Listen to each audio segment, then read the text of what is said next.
Véronique Jans, bonjour. Bonjour. Soyez la bienvenue. Merci. On est à quelques minutes d'un grand récital que vous allez donner pour nous de musique française. Vous avez choisi toutes sortes de compositeurs, connus et moins connus, Gounod, Reynaldo Hahn, Offenbach, Polignac.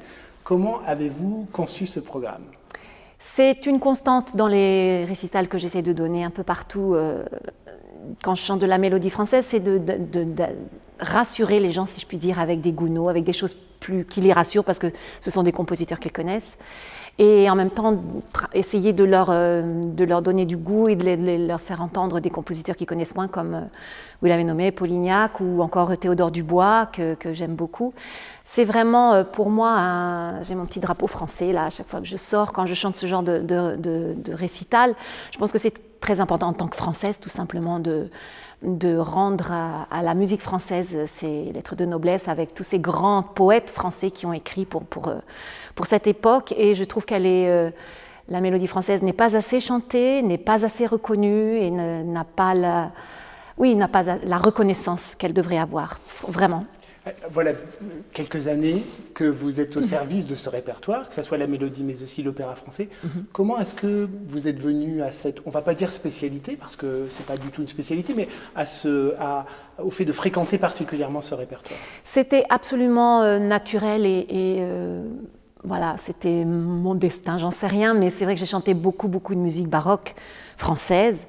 Et le développement naturel de tout ça, c'était d'essayer d'aller voir un petit peu après Charpentier ou Lully. Et c'était complètement naturel de venir vers ces mélodies françaises que j'avais un tout petit peu abordées quand j'étais dans mes années de conservatoire. Mais honnêtement, on disait tellement, là là, cette musique, c'est tellement compliqué, c'est tellement délicat, c'est tellement ci, c'est tellement ça, c'est réservé à des gens qui savent et tout. Ok, donc on ne va pas s'y frotter. Non, mais vraiment, j'ai vraiment vécu ça. Et je pense que c'est vraiment complètement idiot et cette musique n'est pas réservée à qui que ce soit. Elle est pour tout le monde, elle fait partie du patrimoine français, encore une fois avec ces poètes magnifiques et cette musique sublime, c'est une combinaison des deux, non seulement des poésies magnifiques et de la musique sublime, donc qu'est-ce que ça peut être autre chose que sublime? Et vraiment, j'en veux beaucoup à tous ces gens pendant des années qui m'ont dit « Oh là là, c'est pas pour toi, méfie-toi, c'est très compliqué ».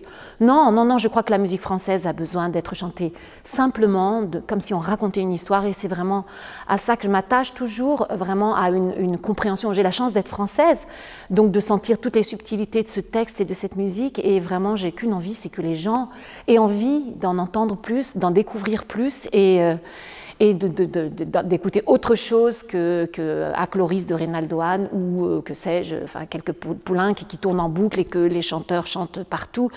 Parce qu'ils n'osent pas essayer autre chose. Il y a vraiment tellement de choses et tellement de choses différentes. La musique française, c'est pas comme... Bon, je vais peut-être un peu parler un petit peu de manière abrupte, mais les leaders ressemblent beaucoup à d'autres leaders. Enfin, Wolf ressemble à Schubert. Bon, les chanteurs habitués de ça vont hurler, mais c'est un peu l'opinion qu'on a quand on ne connaît pas du tout cette musique. Alors qu'en musique française, honnêtement, Debussy n'a rien à voir avec Reynaldo Hahn, qui n'a rien à voir avec Polignac ou avec Fauré ou que sais-je. Il y a vraiment un panel d'émotions, de styles d'ambiance, d'atmosphère, de parfum, de tout ce que vous voulez, qui est tellement énorme dans la musique française que ce serait vraiment dommage de ne pas essayer de fouiller un peu tout ça. Alors vous avez donc franchi ce mur de feu. Absolument. Et alors, pour les jeunes chanteurs qui abordent ce répertoire, est-ce que vous auriez des conseils à leur donner, des conseils techniques, stylistiques? Alors on a compris, allez-y parce que c'est un répertoire magnifique, mais qu'est-ce que vous pourriez leur dire de l'expérience que vous avez dans ce répertoire et qui peut être utile à un jeune chanteur? Moi, ce que je dis toujours quand j'enseigne ce genre de musique, puisque j'ai la chance maintenant d'être un peu reconnue dans ce répertoire et on me demande des conseils, je pense qu'il faut oublier qu'on est une chanteuse. Voilà, il faut laisser à côté tous les trucs de chanteuse, et vraiment raconter une histoire. On est là pour raconter l'histoire. Les mélodies françaises sont toujours très courtes. C'est quoi, 2, 3, 4 minutes, grand maximum. Donc vraiment, il faut tout de suite rentrer dans l'histoire et dans le drame qui se passe. C'est un mini-opéra en 4 minutes. Et il faut vraiment raconter et prendre les gens et tout de suite les intéresser. S'ils ne comprennent rien, ils se disent « Bon, allez, ok, c'est bon, on attend la suivante ». Vraiment, j'ai envie de dépoussiérer tout ça et vraiment de le chanter, tout simplement. de manière simple. On pourrait dire ça finalement aussi des leaders.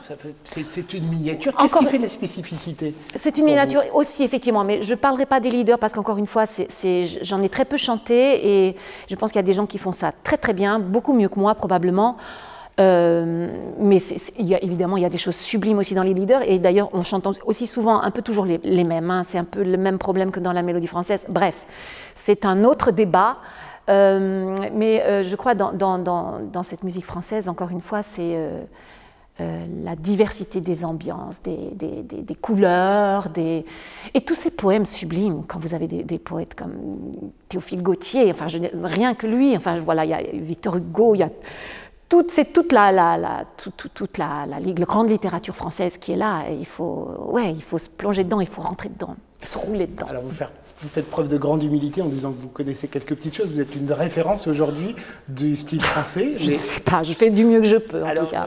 Bon, et en tout cas, ça s'entend. Et moi, je suis absolument ébloui de certaines de vos incarnations. Je vous parlais tout à l'heure de Marguerite, qui est une façon tellement incroyable d'entrer dans ce personnage qu'on a vu et rabattu et a entendu des centaines de fois. Moi, j'ai été absolument ébloui par ça. Alors, avec toute cette expérience, avec tout le répertoire que vous pratiquez, est-ce qu'il y a encore des choses qui vous résistent aujourd'hui, stylistiquement? Oui, bien sûr. Je crois qu'on n'a jamais fini d'apprendre. Et vous savez bien, plus on s'intéresse à quelque chose et plus on découvre que la montagne est énorme et qu'on n'arrivera jamais au sommet. Mais il y a bien sûr plein de choses que je ne sais pas faire et que je ne saurais jamais faire sans doute. Et c'est la vie et c'est comme ça.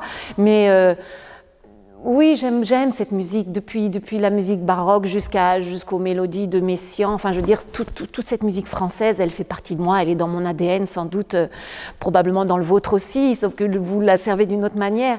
Mais je crois que c'est vraiment dommage de passer à côté de tout ça quand on est français, quand on a la chance de pouvoir profiter de tout ce patrimoine. Encore une fois, il faut essayer de s'y intéresser. Quels sont les rôles que vous attendez maintenant ?